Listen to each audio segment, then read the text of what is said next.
niya yung style na katawan niya. So, yung padding, pati sa buho. Ngayon sa Pilipinas, manlulupan.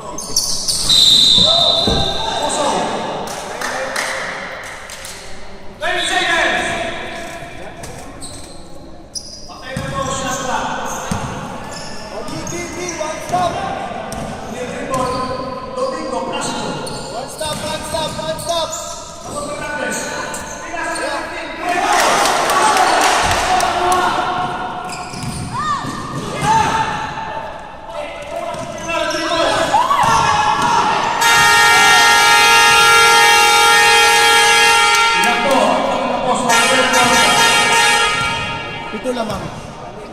Wala ka na, ganun din ito rin. Walo siya. Nahabol ako eh.